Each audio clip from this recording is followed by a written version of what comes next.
in our country. And I say this speaking to you as a member of my generation. See, I'm 38 years old. I was born in 1985. I'm the youngest person ever to run for U.S. president as a Republican. And I will tell you, thank you. What's going on with your generation? I'll tell you what's going on. I think it's true of all of us. It's definitely true of people my age and younger. We are hungry for a cause. We are starved for purpose and meaning and identity at a time in our national history when the things that used to fill that void, belief in God, belief in country, belief in self, these things have disappeared. And that leaves a moral vacuum, a black hole in its wake. And when you have a black hole in your heart, that is when the poison fills the void. Now, as odd as this might sound for me to say, I think that's actually our opportunity. I think this is our opportunity as conservatives, as Americans, to step up and fill that void with our own vision of what it means to be an American. The left is very good at this, by the way. They will fill that void with their vision. Race, gender, sexuality, climate. And for a long time, we conservatives, we've been happy to say, okay, here's what's wrong with that vision. I'm not criticizing anybody else but myself here. I've written 3 books over the last 2 years laying out the problem with wokeism and the ESG movement and victimhood culture. And that's fine. There's a time and place to see the problem. But now, if they're talking about race, gender, sexuality, and climate, I want us to level up. I want us talking more about the value of each individual, the family, the nation, God. Individual, family, nation, God. That beats race, gender, sexuality, and climate if we have the courage to actually stand for something. See, the Republican Party, we have been running from something for a very long time. Now is our moment to actually start running to something, to our vision of what it means to be an American today. What does it mean to be American? To me, it means we believe in the ideals that set this nation into motion 250 years ago. Ideals like meritocracy and the pursuit of excellence, that you get ahead in this country not on the color of your skin, but on the content of your character and your contributions. That is why I said that we will end race-based quotas and affirmative action in every area of American life. We are done with having cancer on our national soul. What does it mean to be an American? It means we believe in the rule of law. And I say this as the kid of legal immigrants who came to this country through the front door. That means that your first act of entering this nation cannot break the law. That is why I've said that I will use our own military to seal our own southern border, and if necessary, the northern border too. That is how we stand for the rule of law in the United States of America. What does it mean to be an American? It means we believe in a radical dream that our founding fathers had 250 years ago. A radical dream that I have as a citizen today. That the people who we elect to run the government ought to be the ones who actually run the government. Not the shadow government in the deep state of those three-letter agencies that actually runs the show today. So you know what, if I can't work for you all as the taxpayers for more than 8 years as your next president, which I think is a good thing, by the way, then neither should those federal bureaucrats who are reporting into me either.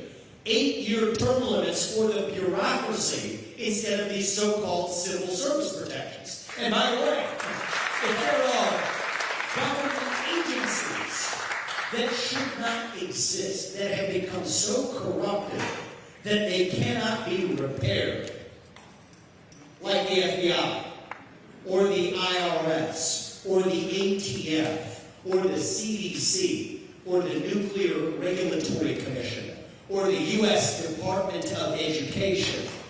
We're not just going to tinker around the edges. We will get in there and shut them down. That is how you revive the integrity of a constitutional republic. You see, these aren't black ideas or white ideas.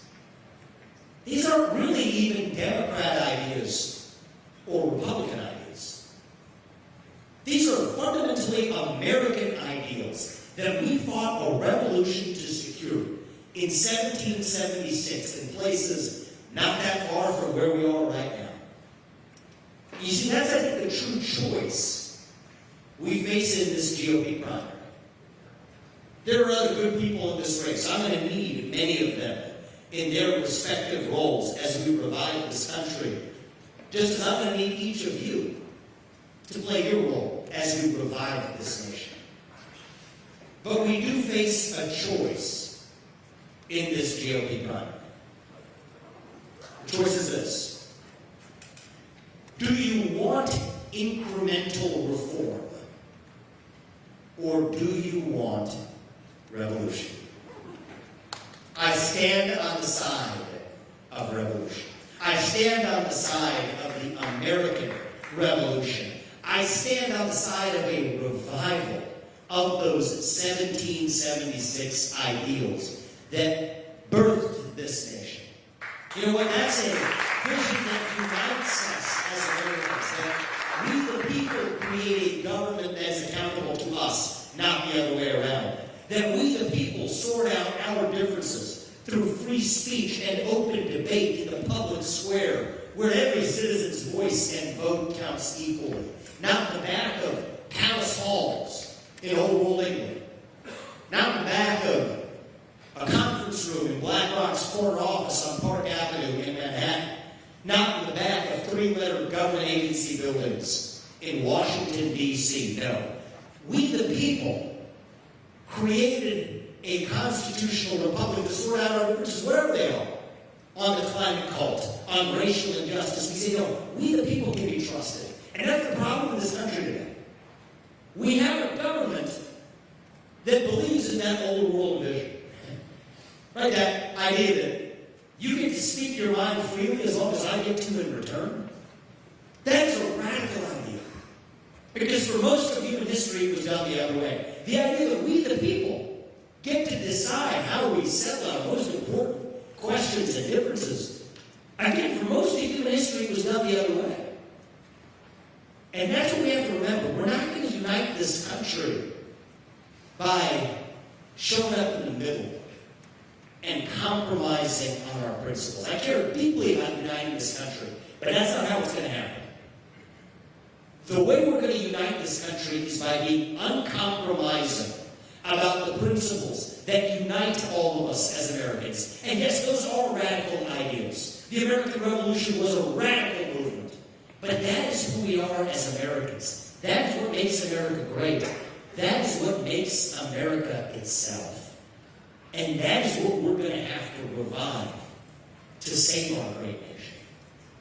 See, for me, November 2024, the election next year, January 2025, when I take office, you all put me there. That's not the destination. That is the start line. For me, the destination is January 2033. When I leave office after 2 terms, what do I want to tell you all that we actually did? See, I'm not a politician. I don't pay attention to inauguration speeches. Frankly, they bore me. They're full of unfulfilled promises. I pay attention to farewell speeches. One of the great ones of all time was Ronald Reagan in January of 1989 when he left office. What did he say? We revived the sort of national character that we lacked when he first took office in 1981. What do I want to tell you all that we actually did when I'm leaving that White House in January 2033? I want to tell you that once again in the United States of America, we have 3 branches of government, not 4. That we shut down the unconstitutional administrative state. That we reduced the federal employee headcount by over 75%. That much I know we can do. I want to tell you that we are no longer dependent on our enemy, Communist China, for our modern way of life, for the shoes on our feet, to the phones in our pockets. That much I know we can do. I want to tell you that our economy is once again growing at the fastest rate in the developed world because we embrace capitalism, because we drill, we frack, we burn coal, we embrace nuclear energy, because we put people back to work instead of no longer paying them more to stay at home. That much I know we can do. But most of all, I want to tell you that my 2 sons and their generation, that they are once again proud to be citizens of this nation. Right now we have a crisis of national pride in this country. Less than 16% of Gen Z says they're even proud to be an American.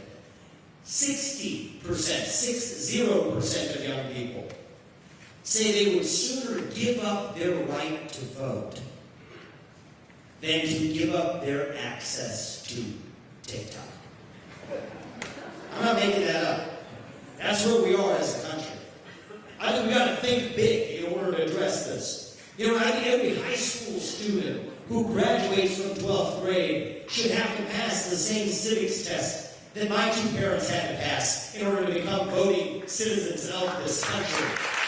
That is what it means to revive national pride in this country. I'd like to get there automatically. I grew up into a generation where we were taught to celebrate our diversity and our differences so much that we forgot all of the ways we are really just the same as Americans, bound by a common set of ideals that set this nation into motion 250 years ago. I believe it deep in my bones that those ideals still exist. We're going to have to work together to revive them. And the only way we're going to do it is by all of us starting to speak openly again, starting to trust each other with the truth, starting to say in public what we know to be true and say in private at the dinner table. Fear has been infectious across this country, but you know what? Courage can be contagious too. It just requires more of us to exhibit that courage, to stand up for the truth, to speak the truth without apology. That is what this campaign is about. That is what we're doing today as we gather now. Let us speak the truth, speak it without apology. God is real. There are 2 genders. Fossil fuels are a requirement for human prosperity. Reverse racism is racism. An open border is not a border. Parents determine the education of their children. The nuclear family is the greatest form of governance known to mankind. Capitalism is the best system known to man to lift us up from poverty. There are 3 branches of government, not 4. And the U.S. Constitution is the strongest guarantor of freedom in human history. That is the truth. We fight for the truth. We stand up for the truth. That is what won us the American Revolution. That is what will win us the revolution of 2024. Thank you for coming out today. We're just getting warmed up. Let's open this up and have a conversation. Thank you all for bringing microphones around and exciting you. I appreciate the warm up. Thank you. I appreciate it. Thank you. We got one in the deep back there, and we have a couple in the front up here. I suppose I'll start us off. Thank you for Please do. First of all, appreciate it. Thank you. I guess my question jumbled into one. I'll try to keep it short, precise, and specific. But you mentioned Generation Z and Millennials. I'm a couple of years younger than you. How are we going to appeal to this generation when, in the past, you look at 2022, I was talking with my friend here, everybody thought that we would come out and have a big red tsunami, a big red tidal wave. And single-issue voters, Generation Z, millennials came out in droves to vote on a single issue of abortion, student loan crisis, which is quite ironic considering that by and large, if you look at the history of it, the Democrats were the party that created the backing of federal student loans, which created this crisis that we have today. But when we're seeing that and the immiseration of the masses, the number one issue, of course, is the economy right now. With the destitution ensuing of the masses, the middle class is evaporating before our eyes. People can't afford housing, people can't afford groceries. What are we going to do with this, and how are we going to appeal to Generation Z, the millennials, these younger generations who are supposed to come up and be able to afford a house? Sorry for So, what's your name, brother? Frank. How old are you, if you don't mind me asking? 35. 35. All right, we're of similar generation here. Correct. So I think you and I can understand this in a way that's going to be the first step to address it. We grew up into a generation where we were taught that if you get that 4-year college degree, that if you work hard, do your part, you have a chance at living the American dream. Well, you know what? I got my first job in the fall of 2007 in New York City, right on the eve of the '08 financial crisis. That was interesting. I worked out okay for me. A few cycles in, many of my peers are still repaying their college debts. We have a government. We grew up into a generation where we have a government that has systematically lied to us. That's why we're so jaded and cynical about the government, including both political parties, but including Republicans. Lying about the basis for the 2008 financial crisis bailouts. Lying about the Trump-Russia collusion hoax that never was. Lying about the origin of the COVID-19 pandemic.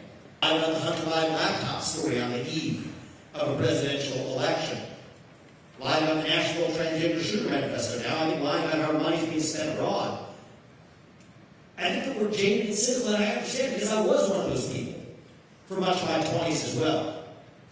But I think the way we're going to succeed is we can't just criticize the so-called radical Biden agenda. Of course, there's everything in the world wrong with it. But that's not enough. That's why I think that's actually why we didn't succeed in 2022. You can criticize the other side all you want, but you have to offer a vision of your own. Right? So the left tells young people you go to Ben Jerry's and order a cup of ice cream with some social justice sprinkles on top, satisfy your moral hunger that way. You can't satisfy a moral hunger with fast food. And I think that hit is starting to fade now. But it's up to us to say we actually stand for something. We actually have a vision of our own. We're actually running to something, not just resorting to, how many times I mentioned Joe Biden so far today? Not at all. What's the point? He's not even the person running the government. Not really. He's a puppet for the managerial class that actually runs the show today. So we're missing the plot if we just follow the partisan talking points in a binder without actually saying this is what we actually stand for. So I'll tell you what my experience is talking to young people in this country.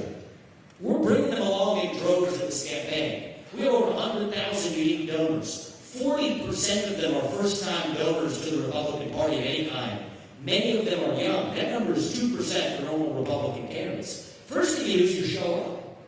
We'll talk to anybody. I talked to Al Sharpton on MSNBC yesterday. I talked to George Stephanopoulos on ABC today. There are other candidates of the Republican Party that say they won't talk to NBC News because NBC News isn't nice to them. Well, I can tell you from experience, NBC News is not fair in their treatment of Republican candidates, but it doesn't matter. If I'm not going to sit across the table from NBC or from a 22-year-old kid at New England College, where many candidates also declined to go, then I'm not ready to sit across the table from Xi Jinping either. And so we got to walk the walk. I think young people respect that. And what I'll say is also this, is there's something about being 18 or 19 or 20 years old that makes you want to stand up and stick it to the man. Be countercultural, be a hippie, be a heterodox person. And that's where the woke movement came from for a while. They thought it was original and different. Well, now that became the new system, okay? Well, today you want to be heterodox, you want to be a hippie, you want to be countercultural. Try on your college campus standing up and calling yourself a conservative for starters. Tell somebody you want to grow up, get married, maybe even someone of the opposite sex. Maybe even have children, raise them in a stable marriage. Teach them to believe in this country, pledge allegiance to the flag, maybe even believe in God. That's how you're actually countercultural today. And so I think part of my job as the young person in this race is to make values like faith and family and patriotism and hard work cool again, actually, for young Americans. And I think that people are hungry for the real thing now. It's up to us to have the spine to stand up for it and actually give it to them. Thank you for that question, my man. I appreciate it.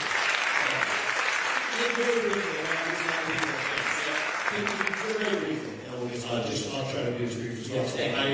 I believe in a maximum amount of liberty for individuals to pursue their own objectives, to their own lives, insofar as they're incredibly in the process. That's why you'll probably get my vote. I appreciate that. I think that everything about you, since I've studied you and learned about you, has been great.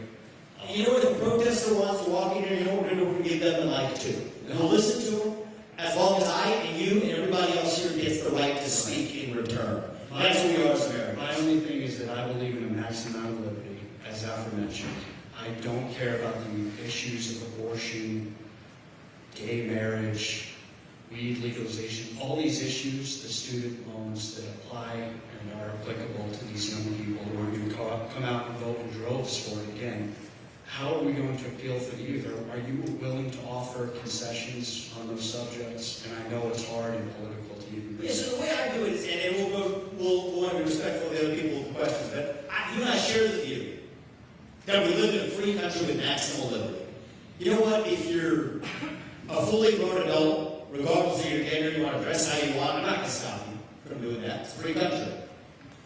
But we also draw some lines to say that kids aren't the same as adults, for example. You're free once you're an adult to do whatever you want. But that doesn't mean we're going to allow you as a kid to go through chemical castration or genital mutilation. No, that's a lie, because kids aren't the same as adults. Just because we protect against the tyranny of the majority does not mean we're going to have a new tyranny of the minority, right? And so I think part of the, you really think about the first thing I say, God is real. Does anyone enforce religion from the government? No. But we also have to protect religious liberty in this country, which we've failed to do for a long time. So, you want to have the memorable ceremony you want, that's fine, but you're not going to force somebody else to make a website for it either, which is actually what's happening in this country. And so, standing for true liberty means actually standing for the liberty of every American, including, even today, the majority of Americans who share the same values in common, but have been taught to shut up, sit down, and do as they're told by a fringe minority. And I refuse to abide any tyranny. But today, the real tyranny is the tyranny of the fringe minority. That's the one we need to wake up to. Thank you for that question. I appreciate it.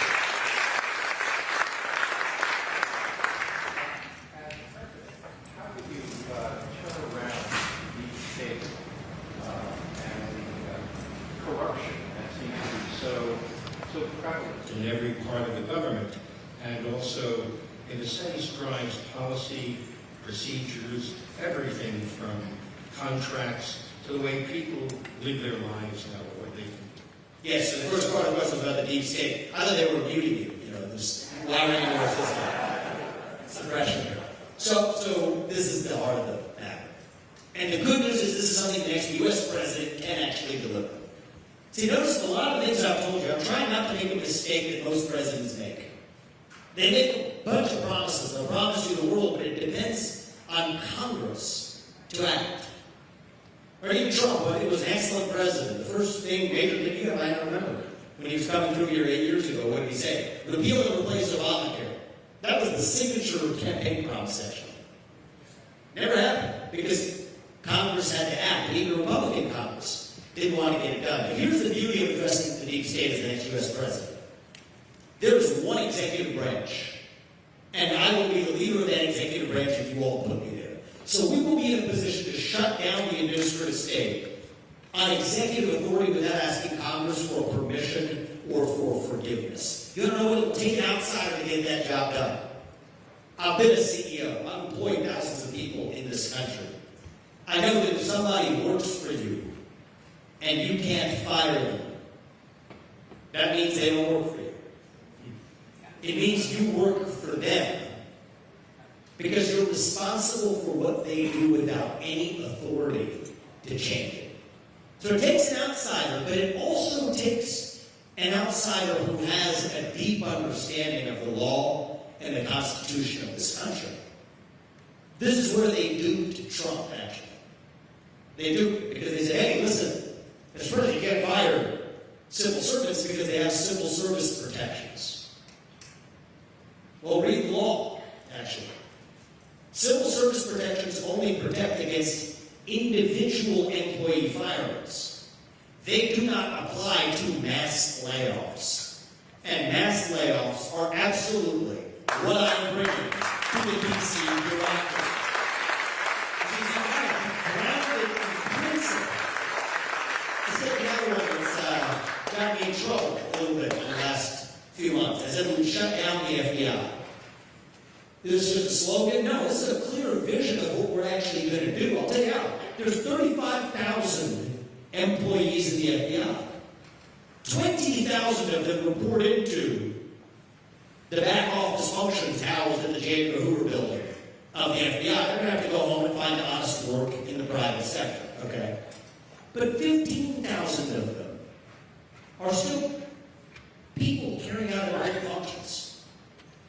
Let's actually move them to other parts of the government that haven't yet been corrupted in the same way, like the U.S. Marshals, which have been much more effective in taking on child trafficking cases, like the DEA, which is closer to the front lines of fighting the fentanyl epidemic in this country, or the Financial Crimes Enforcement Network at the U.S. Treasury, which is taking on complex white-collar crime.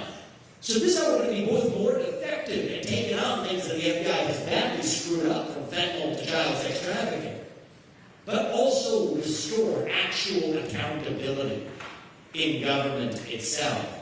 And I think that does take a unique combination to deliver.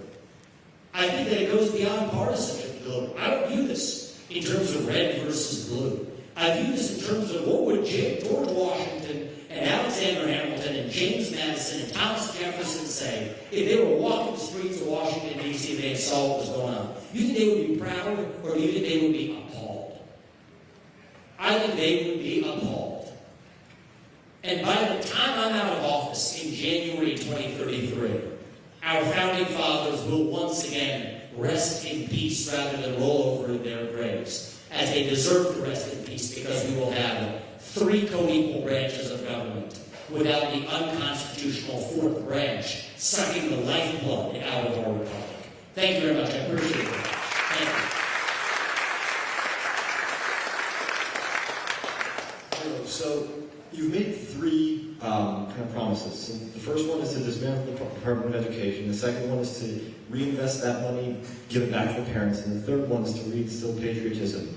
So I don't really understand how you're going to do the second one when there's 4 million teachers, a little bit over that in the United States, and 1 out of 4 self-described Marxists. So I don't understand how that's going to happen with a simple civics test when you're 18, when there's getting an education from K through 12. What's your name again? Eli.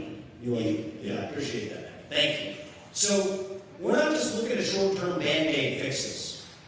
We have a hole that we've dug ourselves into for a long time. It's going to take more than a short time to dig our way out of it. We've got to understand that. We've got to think on the time scales of history. So as it relates to educational reform, you said make several promises. The biggest promise I'll make are shut down the administrative state, declare independence from China, grow the economy, and revive national pride. Those are 4 things I know I'll be able to get done as the next U.S. president. Part of shutting down the administrative state, part of my plan to revive education, though, involves shutting down the U.S. Department of Education. That department spends $80 billion per year, when the federal government shouldn't be involved in local education in the first place. They're using that money to tell localities, local schools, that you don't get that federal money unless you adopt these toxic racial and gender ideologies. Oh, by the way, they'll tilt the scales towards a 4-year college education to be a gender studies major in California or whatever without doing a thing. For people who want to seek 1-year vocational training to be a welder or a carpenter or a mechanic or a builder. So that's a big part of what's wrong. I say go to the root cause, the head of the snake, shut it down. Take that $80 billion and put it in the pockets of parents to really have educational mobility, to send their kids to the best possible school they can. This is how you hold the broken public school system accountable, the teachers' union-laden public schools accountable. Now here's the dirty little secret of American education. The schools that spend the most money per student are the ones who deliver the worst results per student. Think about it. That's mind-boggling. So New York City, for example, some of those bad schools spend $40,000 per student per year. When a better school with better results is spending $15,000 per student per year. So my view is I'm for school choice on steroids. Not only should we empower parents to choose the best school for their kids, but if they're choosing the best school, they're probably choosing a school that's spending even less money, which means they should be able to take some of that other money with them. So take the difference, half the difference between $40,000 and $15,000. That's $12,500 per year. Put that in the kid's account. Just invest it, even modestly. That kid is graduating with a $250,000 graduation gift when he graduates from high school. That's not even close compared to feeding the beast of a teacher's union. So now we have true competition. I want the public schools to compete. Get rid of the teachers' unions. The teachers' unions are the #1 set of handcuffs that hold back our public schools from competing with the private schools. I'm sorry, schools are our kids, not our employment opportunities. Think about it. You're a public school teacher and you're unionizing. Who exactly are you unionizing against? Right, so now we have competition. We have mobility. We have choice. Then I say, you know what, if you're going to teach it in the classroom, you better put it on the internet. If you don't want to put it on the internet, you probably shouldn't be teaching it in the classroom. All right, so now you have transparency, choice, mobility. Then let's see that revival of civic education. Make sure every high school graduate knows the same thing that an immigrant has to know in order to become a voting citizen of this country. Now we're talking. Okay? This isn't going to happen overnight. It isn't even going to happen all by the U.S. president. The president has the authority to take the first of those steps. Shut down the Department of Education and send the money back. It's also going to require good leaders at the state level, at the local level. Parents stepping up too. That's what I said at the beginning. I'm not letting you all off the hook, right? It's going to require all of us to play our part. I'm volunteering to play the role that the U.S. president needs to play. But it's going to require, let me say, it's not just going to be some political messiah coming from the White House on down to save us. It doesn't work that way. Sometimes we fall into the trap of thinking it works that way, but it doesn't. If we're going to be saved, we're going to have to save ourselves. It's going to require states and localities to do their part too. So we got to be honest about that. But if you all put me in that office as your next president, I will do my part. Get the federal government out of the way, send the money back. And the rest of it is going to be driven, and I have full confidence that it will be driven at the local level by states, municipalities, and most importantly, parents who take back control of their kids' education. Thank you for that question. I appreciate it.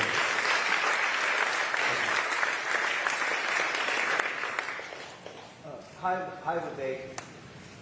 Question is about the Federal Reserve System, which hasn't. Questions about the Federal Reserve System, which has not been audited since its inception, not thoroughly properly audited, let's put it that way, over 100 years. And the inflation is just absolutely destroying so many people's bank accounts.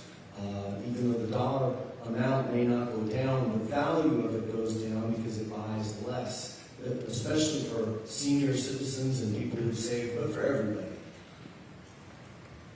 Would you support auditing the Federal Reserve, and what do you recommend to solve this problem? Oh yeah, is the answer.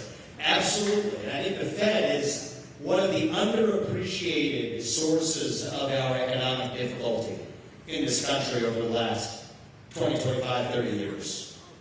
Right? It's a fact that real wage growth has been flat for the bottom 99%. Adjusted for inflation, it's been flat for the bottom 99%. Why? We have a Federal Reserve that says every time wages go up, then that's a bad sign. That's a sign of inflation to come later. Well, they've been dead wrong about controlling inflation. But they play whack-a-mole anytime wages go up. That's why real wages haven't gone up. Oh, by the way, the dollar has been wildly fluctuating. Well, you know what? That's not good for economic growth either. You know, if the number of minutes in an hour fluctuated, none of us will be here at the same time. Or we'd be gambling around the parking lot somewhere. Well, that's how it works for dollars in the economy, too. So when the dollar's wildly fluctuating, our economy actually shrinks. So one of the things I've said is that the Federal Reserve needs to go back to having one purpose: stabilize the U.S. dollar. Peg the dollar to commodities with real value. Gold, silver, nickel. That's what we actually need to go back to, maybe agricultural and farm commodities. Stabilize the dollar as a unit of measurement. That's the first step. And then part of the issue with the Fed is I don't need 23,000 employees to do that, which is how many we have in the Federal Reserve System today.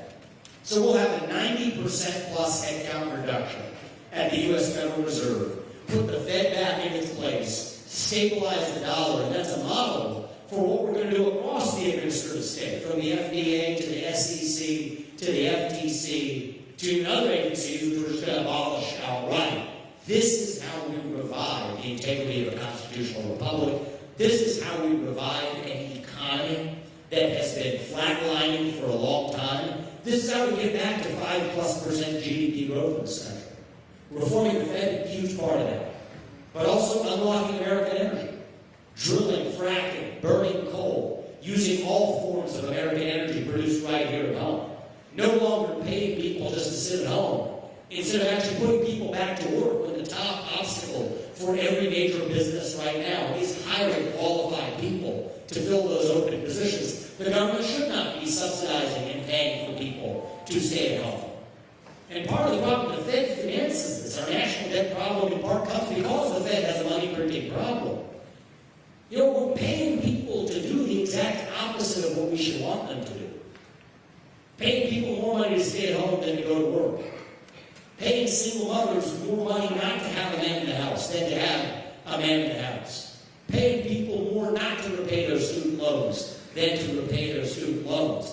Those are bad habits we're going to have to end. And again, I stand for freedom, but as part of the federal government, I'm going to get the federal government out of the way by no longer using our taxpayer money to pay people to do the exact opposite of what is even best for them.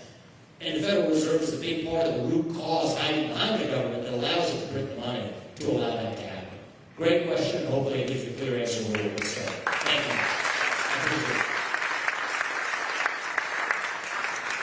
Hey, my name is Dave Hendricks from Freiburg, Maine. I have a question. How do we become independent of China? Because it seems like we need them and they need us. So, you know, we got into this mess in the 1990s because of a bipartisan move. It's not even Republicans or Democrats.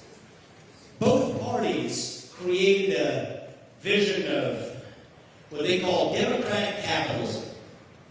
Now, somehow we're going to export Big Macs and Happy Meals, and that was going to spread democracy to places like China. Well, that didn't work. What they realized is that, you know what, they could turn companies into Trojan horses to say that you don't get to enter the Chinese market unless you dance to the tune of the CCP. So you know what? You don't get to enter the Chinese market if you criticize China or apply an emissions cap in China. But if you apply that same emissions cap in the U.S. and criticize social injustice for the Black Lives Matter movement or whatever, they will roll out the red carpet. So you see, that's not capitalism. That's using companies as a Trojan horse to advance your own agenda. Unfortunately, we are now in a codependent relationship with China. Codependent relationships do not end well. The only question is who ends it first. Okay, so my view is that this is our moment to actually declare independence from China, because right now they happen to be in a weaker spot than we are. Xi Jinping held on to power for an unprecedented third term last October. He shot China's own economy in the foot. So what I'm going to do is say, listen up. We're going to onshore a lot of that production to the United States. What we cannot onshore to the United States, we'll substitute for with trade deals with South Korea and Japan and India and Vietnam and Australia. Put ourselves in a strong position, and then I'm going to sit across the table from Xi Jinping. and tell the truth. We're done with this relationship. We're cutting the cord unless you play by the same set of rules. No more IP theft. No more forced technology transfers. No more data theft. No more turning our companies into geopolitical pawns. No more pumping fentanyl across our southern border. No more Chinese spy balloons flying over half our country. No more Chinese spy base in Cuba spying on the eastern half of our country. No more putting digital fentanyl into our kids' hands. We're cutting the cord on the financial fentanyl in the form of our national debt that China continues to fund to this day. No, we're done with it. Unless you're playing by the same set of rules. And you know what Xi Jinping's going to have to do? He's going to have to fold. Because they would be in an even tougher spot than we are. That's how we drive change. Now, they're viewing Taiwan as an opportunity. Because Taiwan makes the little semiconductors, the chips, that power our modern way of life. These phones, those lights, those cameras at the back of this room, probably the microphone and speaker system that I'm speaking to you from. These are powered by these chips, semiconductors, that are made on that tiny island nation. The top foreign policy challenge of the next president is going to be, how do we deter war with China, avoid war with China, while deterring China from going after Taiwan? And so, right now, the U.S. position is a disaster. We embrace the so-called one China policy. It's literally what we call it. Both parties accept it. We adopt strategic ambiguity. We don't really acknowledge even Taiwan as a nation. Trump, you might remember, they made fun of him for picking up a phone call when he was congratulated by the Taiwanese president when he first got elected. So that's our posture. But then on the other hand, we're sort of sending military equipment to Taiwan. This is nonsense. We need to move from strategic ambiguity to strategic clarity, where we clearly state that yes, we will defend Taiwan. Certainly until we achieve true semiconductor independence in this country, so China isn't lording over us with an economic gun to our head, after which we will reevaluate and resort to our current position of strategic ambiguity. I'm the only candidate in either political party who has had the courage to actually say that. But this is what it's going to take to advance true American interests. Advance foreign policy insofar as it directly advances American interests. And I think that declaring economic independence from China is indeed at the top of that list. Thank you for that question. I appreciate it. Thank you. Hi, how are you? I'm a 40-year veteran teacher, retired recently, and I like everything you had to say about the Department of Education. I have two questions that I want to ask you. One is, how do we speak boldly and stand up and still keep our jobs as teachers? And that's what's happening in education. In this state, especially, teachers are getting pushed out. I was one of them. Just for speaking truth and having moral character. Not doing anything that's against what we're supposed to do in education, but just for more of us. And secondly, the idea of what I've seen in children younger age, instead of working harder so they can acquire the skills that they need, move them on. Department of Education specializes for the smallest budget in the school, and now it's the largest. I mean, you have to ask yourself, what's changed? The children now become more special ed, but there needs to be more, and I'm not saying there isn't, don't get that wrong. There needs to be more focus on younger children so they get the skills before they become recipients of affirmative action. Exactly. So you're right. I mean, they, for the last couple of years, say math is racist. 2 + 2 = 4. No, that's not racist. But what might be inequitable is telling a bunch of poor kids in the inner city that they couldn't go to school for 2 years because the teachers wanted a vacation during the COVID-19 pandemic, right? So they blow the woke smoke to deflect accountability for their own failures. And that's really what's going on in the country today. Okay, so to your first question, because that's the hard part, how do you actually stand up with the spine? So I'm going to have 2 answers to that question. One is there's a legal toolkit available, actually. And I'm going to use the Department of Justice to enforce all of the laws equally in this country. But one of those, we have the Civil Rights Act in this country. So you can't discriminate based on race, gender, sexual orientation now added to the list, religion, national origin. Well, take the religion problem. We know that means that you can't force an employee, such as a teacher, to bow down to the religion of the employer, especially if it's a public school. Well, it turns out that the new woke orthodoxy actually meets the Supreme Court's test for what counts as a religion. There are certain words you can't say, clothes you can't wear, apologies you must recite. Secular humanism counts as a religion to the Supreme Court. Well, so does the modern woke orthodoxy. So you shouldn't be forced to bend your knee to this religion any more than you are to any prior one. So I could go on, I've written books about this. My first book, Woke Inc., was all about this. And that's a legal toolkit. But I think that there's a deeper point, too. When you're the only person in the room today who believes what you actually do, you have a civic obligation, now more than ever, to actually stand up and say it. To say it with conviction. To speak your mind. And I'm going to make you a commitment. If you stand up and do that with certainty, without apologizing for your view, with respect. And part of respect, by the way, means respecting somebody else enough to tell them what you actually truly believe. If you are the only person in that room and you stand up and speak your mind, I almost guarantee you that 99% of the time, you'll find out that you weren't the only person in that room who believed what you did. I think we live in a moment where people are hungering to speak their minds. They're just waiting for somebody else to lead the way so they can have the permission to do the same. That's where we are as a country right now. And is there that 1% of cases where that might not be the case and you take some risk? Yes, I'm not going to lie to you about that. But it's like my parents taught me, okay? Entering a marriage involves a sacrifice of some measure. You're giving something else up.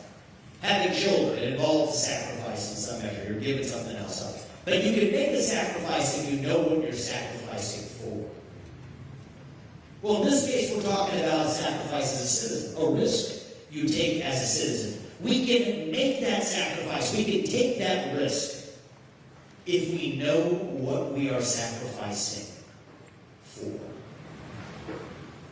And that's this thing we call the United States of America. And I'll close on this point. We're taught to believe that today we're a nation in decline. That we're at the end of the ancient Roman Empire. And all we have left is to fight over the scraps of a shrinking pie. You know what? I understand that view. I get it. A couple of years ago, I read my second book. I was in a pretty dark place when I wrote that book. But today I'm on the other side of that. I don't think we have to be wrong. I don't think we have to be that nation in decline. I think the truth is, as a nation, we are all really just a little young, actually. Going through our own version of adolescence. Figuring out who we're really going to be when we grow up. And when you view it that way, it starts to make sense again, actually. Because when you go through your adolescence, you go through that identity crisis. You lose your sense of who you are. You lose your way of living. You lose your self-confidence. I certainly did. And many of you did too. But we are stronger for it when we get to our adulthood on the other side. So, no, I don't think we have to be a nation in decline. I think the truth is, we might just yet be a nation in our ascent. Maybe we're at the early stages of our ascent. Maybe we're not even yet at base camp, on our way to that mountaintop. Still that shining city on the hill. Still that country where we can tell our kids in good conscience that the United States of America is still the nation where no matter who you are, or where your parents came from, or what your skin color is, or how long your last name is in some of our cases, that you get ahead in this country with your own hard work, your own commitment, your own dedication, and that you know what? You are free to speak your mind at every step of the way. That is the American dream. That is what we are running to. And that is what we together will revive to save this great nation. Thank you all, and God bless you. God bless your families. And God bless our United States of America. Thank you.